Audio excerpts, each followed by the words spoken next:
কি চলবে, কি হয়েছে আপনার হাতে? আর বলবেন না ভাই, এই সামান্য একটু পুড়ে গেছে। আরে ভাই সামান্য তো না, পুরো তো হাতটাই পুড়ে গেছে, কি হইলো কিভাবে? ও একটু মিস্টেক আর কি, আপনার ভাবি সয়াবিন তেলের পরিবর্তে পেট্রোল দিয়ে রান্না করতে গেছিল আর কি। হে, তো পাকের ঘরে আপনি পেট্রোল ঢুকাইলেন কেন? আমার দোষে ভাই, প্রতিদিন মোটরসাইকেলের টাঙ্কি লোড করে নিয়ে গিয়ে স্টোর করতেছি আর কি, একটু তেল রিজার্ভ করতেছি। তো এক বোতল বেঁচে গেছে গতকাল, হ্যাঁ। ওইটা দিয়ে রাখছিলাম ওই যে পাকঘরের তাকে। আপনার ভাবি সয়াবিন তেল মনে করে দিয়েছে রান্না করে একদম তরকারির চুলায়।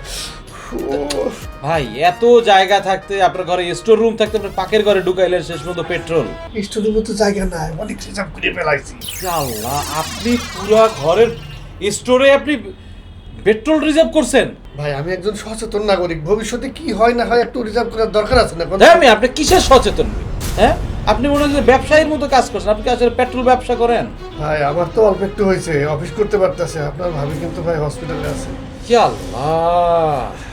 ভাই তেল যদি সংকট হয় জাতীয়ভাবে আমরা সবাই সেটা মোকাবেলা করব।